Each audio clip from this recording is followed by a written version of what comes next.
Mega প্রকল্পে ৮০,০০০ কোটি টাকার অনিয়ম, হাসিনা রেহানা পরিবারের বিরুদ্ধে দুদকের অনুসন্ধান। ফিরছে তত্ত্বাবধায়ক সরকার ব্যবস্থা, গণভোটও থাকছে, পঞ্চদশের ৬টি সংশোধনী বাতিল। ২৬ সালের জুনে হতে পারে জাতীয় নির্বাচন, জানালো প্রধান উপদেষ্টার প্রেস উইং।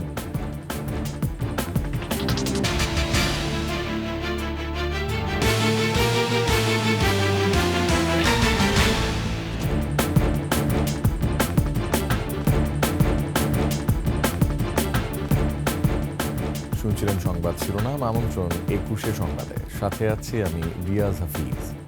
দর্শক, ২১শে টেলিভিশনের সংবাদ একই সাথে সরাসরি দেখতে পাবেন আমাদের ফেসবুক পেজ www.facebook.com/2124 অনলাইনে। এছাড়া সাবস্ক্রাইব করতে পারেন www.youtube.com/21ETV চ্যানেলে।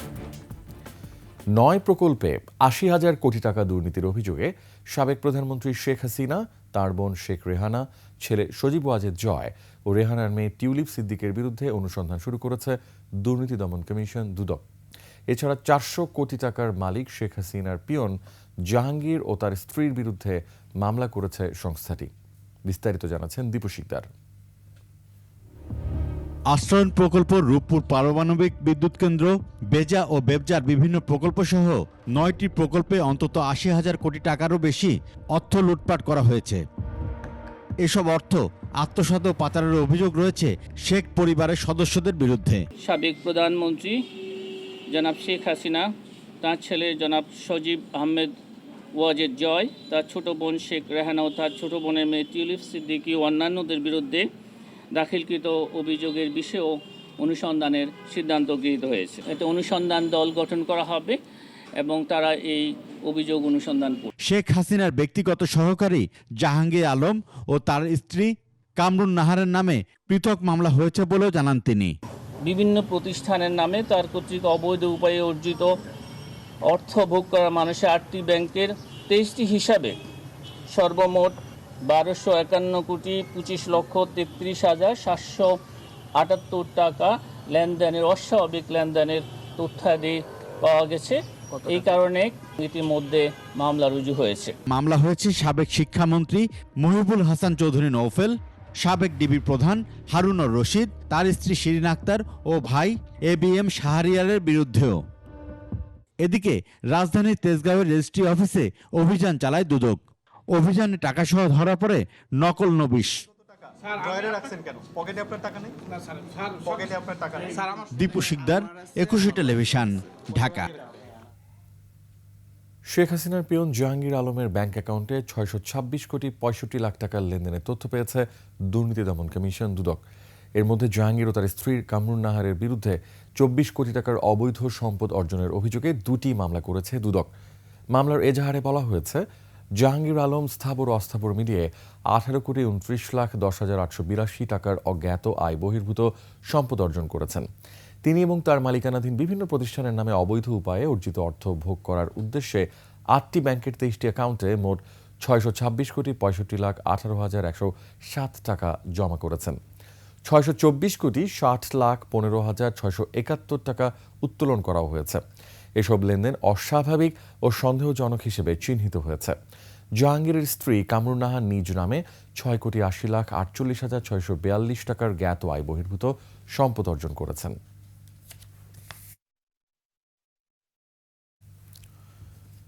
তত্ত্বাবধায়ক সরকার ব্যবস্থা ও গণভোট ফিরিয়ে এনে পঞ্চদশ সংশোধনী আংশিক বাতিল করে রায় দিয়েছে হাইকোর্ট। বাকি বিধানগুলোর বিষয়ে সিদ্ধান্ত নেয়ার ভার আগামী জাতীয় সংসদের উপর ছেড়ে দিয়েছে আদালত।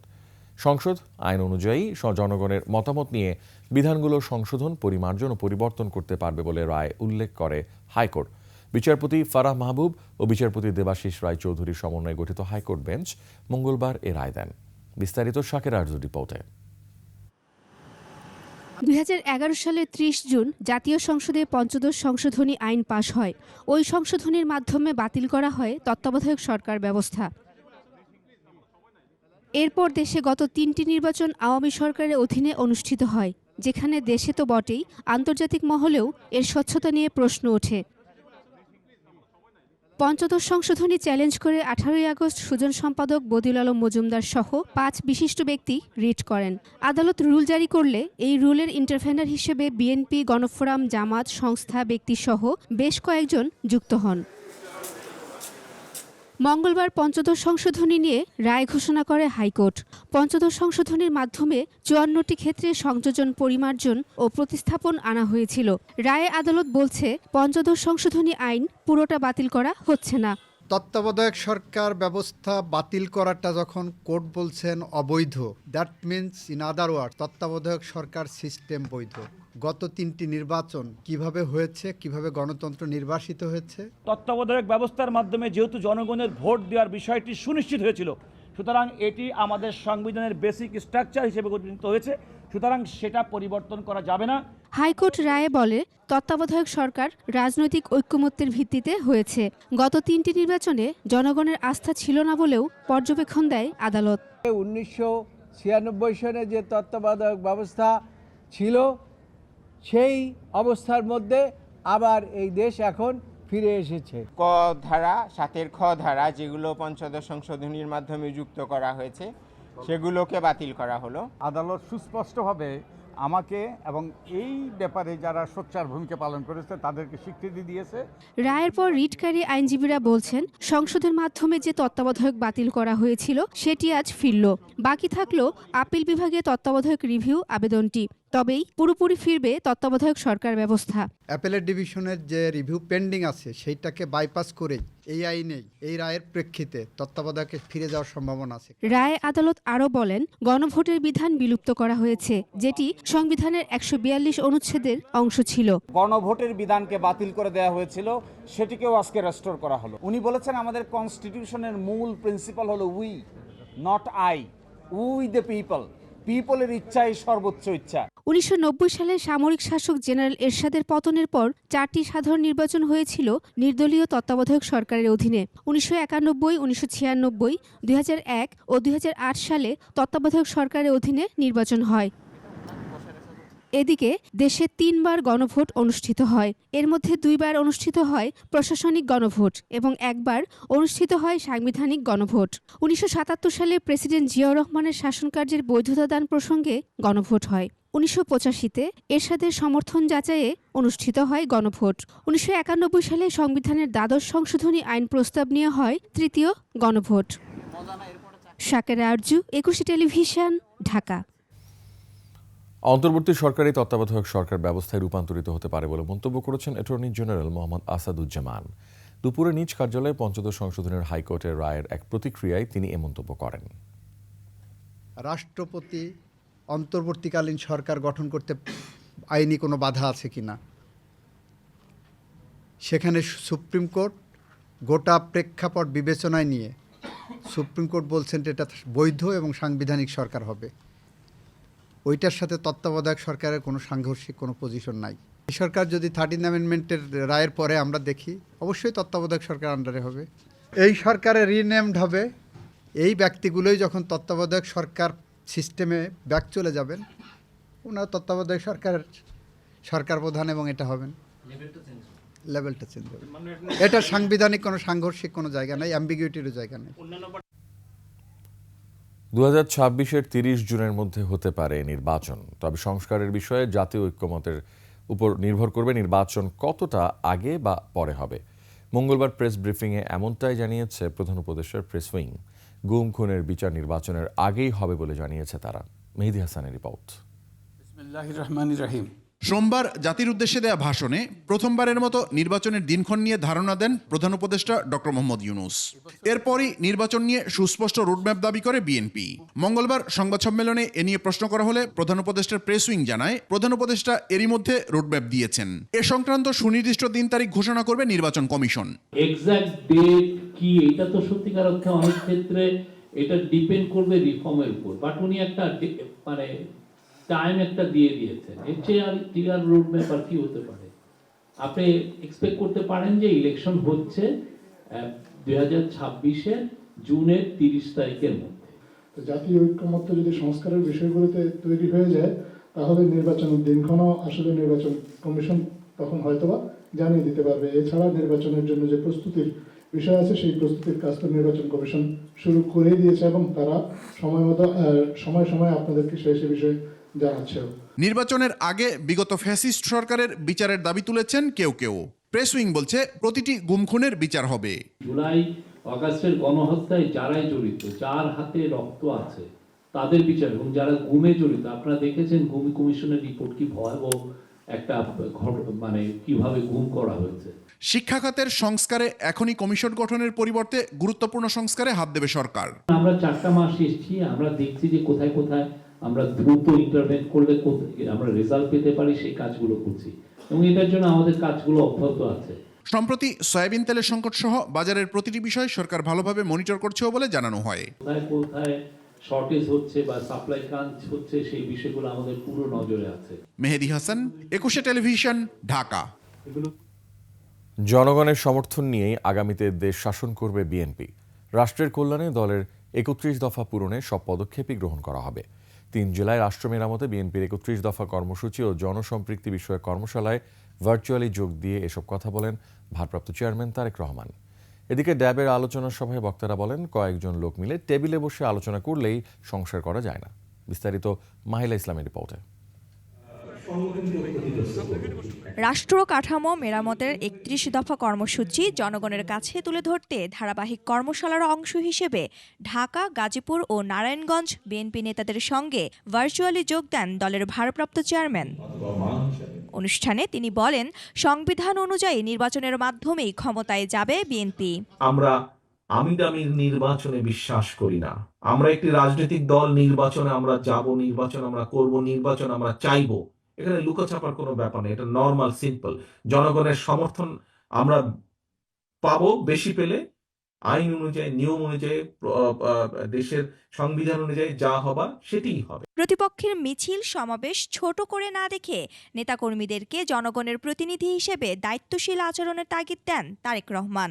আপনার প্রতি জনগণের আস্থা রাখতে হবে এবং জনগণের আস্থা যদি আপনার পক্ষে রাখতে হয় তাহলে আপনার আচার আচরণ, কথাবার্তা সকল কিছু সেরকম থাকতে হবে। প্রতিপক্ষের মিছিল সমাবেশ ছোট আমাদেরকে আনন্দ দিচ্ছে, কিন্তু কোনোভাবেই যাতে আমাদেরটা ছোট না হয়। এদিকে জুলাই আগস্টের গণ অভ্যুত্থানে আহতদের আর্থিক সহায়তা দিয়েছে ডক্টরস অ্যাসোসিয়েশন অব বাংলাদেশ, ড্যাব। এতে বিএনপি নেতারা বলেন, জনগণের ম্যান্ডেট নিয়ে নির্বাচিত সরকারই সংসদে পরিপূর্ণ সংস্কার করবে। 31 দফা রাষ্ট্রীয় সংস্কারের কর্মসূচি মাঠে দিয়েছে জনগণ, সেটিকে এখন জনগণের দফা হিসাবে গ্রহণ করেছে। আমরা কিছু লোক বসে এখানে কিছু রিফর্ম করে ফেলবো আর বাংলাদেশ 50% এভাবে চলবে, এর থেকে ভুল ধারণা কিছু হতে পারে। রিফর্মের মালিকানা বাংলাদেশের মানুষের মালিকানা থাকতে হবে। Reform is a democratic process. রাষ্ট্রের মালিকানা জনগণের হাতে ফিরিয়ে দেয়া না পর্যন্ত ঘরে ফিরবে না বিএনপি বলেও জানান নেতারা। পরিপূর্ণভাবে আমরা 31 দফা বাস্তবায়ন করব ইনশাআল্লাহ। মাহিলা ইসলাম, 21 টেলিভিশন, ঢাকা। নরসিংদীর 5 জুনায় বিএনপির 2 গ্রুপের সংঘর্ষে 2 জন গুলিবিদ্ধ সহ 5 জন আহত হয়েছে। সন্ধ্যায় সদর উপজেলার ঢাকা সিলেট মহাসড়কে এই ঘটনা ঘটে। আহতদের মধ্যে 3 জনকে হাসপাতালে ভর্তি করা হয়েছে। স্থানীয়রা জানায়, 5 জুনা এলাকায় আধিপত্য বিস্তারকে কেন্দ্র করে লাল মিয়া মেম্বার ও যুবদল নেতা মোসাদ্দেকের মধ্যে শত্রুতা ছিল। এর জের ধরে মোসাদ্দেকের কর্মীদের উপর লালু মেম্বারের লোকজন হামলা চালায়। এক পর্যায়ে 2 জন গুলিবিদ্ধ হয়। এই ঘটনায় প্রায় 1 ঘন্টা ঢাকা সিলেট মহাসড়ক যান চলাচল বন্ধ থাকে।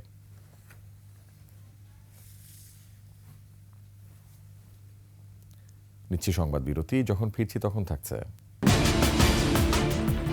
বেস্ট ভিনিসিয়াস, 17 বছর পর ফিফা বর্ষসেরা পেল ব্রাজিল। আবারও আমন্ত্রণ 21 সংবাদে। ক্ষমতা যে চিরস্থায়ী নয় সে কথাই বারবার মনে করিয়ে দিচ্ছে আওয়ামী লীগের কার্যালয়গুলো। 5ই আগস্ট ছাত্র জনতার আগুনে ধ্বংসস্তূপে পরিণত হয় এগুলো। এসব ভবন এখন নেশাগ্রস্ত মানুষ আর ছিন্নমূলদের দখলে। নিয়মিত চলছে মলমূত্র ত্যাগের কাজ। বিস্তারিত জানাচ্ছেন সিরাত আল মুস্তাকিম।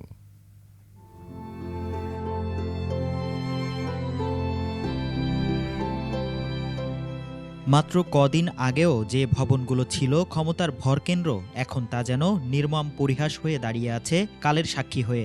আওয়ামী লীগের যে কার্যালয়গুলো থেকে দলের গুরুত্বপূর্ণ কর্মকাণ্ড পরিচালিত হতো, হাজারো নেতাকর্মীর ভিড়ে থাকতো জমজমাট, এখন কেবলই ধ্বংসস্তূপ। এটা 5 মাস আগে যে জমজমাট ছিল, এখন তো সবাই প্রকৃত চোখ দিয়ে দেখতেছে ক্ষমতা কি জিনিস। একটা টাইমে এই ভিতরে যেতে হলো কার্ড দেখানো লাগছে যে আপনার কার্ড পাস আছে কিনা, এখন তো সেটা নাই। এখন তো সাধারণ পাবলিকে দেখা গেছে আপনার গিয়া পাবলিক টয়লেটে গেলে 10 টাকা লাগতো, এখানে 1 টাকাও লাগে না। সৌদি আরব হজ করতে যায় মানুষ 5 লাখ টাকা, ভাগ্য থাকলে উমরা হজ করতে লাগে 2.5 লাখ টাকা। ওদিকে গিয়ে আবু জাহেলে বাড়িতে ফসা পায়খানা করে। এটা বাংলাদেশের একটা 90 ফেরাও। রাজধানীর বঙ্গবন্ধু এভিনিউয়ের দলটির কেন্দ্রীয় কার্যালয় পরিণত হয়েছে গণশৌচাগারে। ভবনটির অন্য ফ্লোরগুলোতে চলে পথশিশু আর মাদক সেবীদের আড্ডা। ছিন্নমূল মানুষদের অনেকেরই রাত্রি যাপনের ঠিকানাও এটি। থাকি 5 তলায়, ওখান থেকে ঘুমাতে মানে বসে থাকে, আজকে বিড়ি খাওয়া দাওয়া, বাইরে যাইতে যেমন কাজ করতে। আমরা আছি এই যে 5 জন, আর উপরে 8 তলায় আছে 7 জন মনে হয়। রুম তো ভাঙ্গা ছিল, পরে আমরা আটবট মাটবট গুছে মানে ফুকে টুকে সব বন্ধ করে দিছি, তার জন্য ট্রেনের ভিতর গরম লাগে। আগে রাস্তা বাড়ি ঘুমাইতাম, দোলা বালু ভরতো, এখন আমরা পার্টি অফিস পাই, আমরা পার্টি অফিসে দল করে লইছি আওয়ামী লীগের অফিস। ধানমন্ডিতে দলীয় সভাপতি শেখ হাসিনার দুর্দণ্ড প্রতাপের রাজনৈতিক কার্যালয় পোড়া বাড়ি হয়ে ঠাঁই দাঁড়িয়ে আছে ক্ষমতা হারানোর বেদনা হয়ে। পুলিশ বেষ্টিত পোড়া ভবনটিতে নেই সাধারণ মানুষের প্রবেশের অনুমতি। তবে রাস্তা সংলগ্ন শেষ ভবনটির কিছু অংশ খোলা থাকায় কিছু কক্ষে চলে পথচারীদের মলমূত্র ত্যাগের কাজ।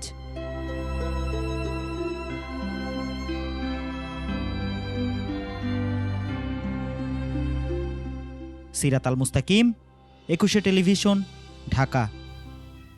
শেষ করছে 21 সংবাদ, তবে যাবার আগে সংবাদ শিরোনামগুলো আরও একবার। 9 মেগা প্রকল্পে 80,000 কোটি টাকার অনিয়ম, হাসিনা রেহানা পরিবারের বিরুদ্ধে দুদকের অনুসন্ধান। ফিরছে তত্ত্বাবধায়ক সরকার ব্যবস্থা, গণভোটও থাকছে, পঞ্চদশের 6টি সংশোধনী বাতিল। 26 সালের জুনে হতে পারে জাতীয় নির্বাচন, জানালো প্রধান উপদেষ্টার প্রেস উইং।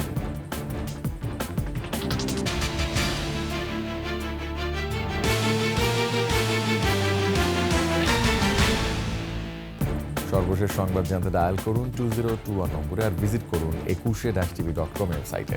ফেসবুকে ভিজিট করতে পারেন www.facebook.com/2124 অনলাইনে। এছাড়া সাবস্ক্রাইব করতে পারেন www.youtube.com/21etv চ্যানেলে। এতক্ষণ সঙ্গে থাকার জন্য অসংখ্য ধন্যবাদ। আমাদের পরবর্তী সংবাদ দেখার আমন্ত্রণ রইল। 21-এর সাথেই থাকুন।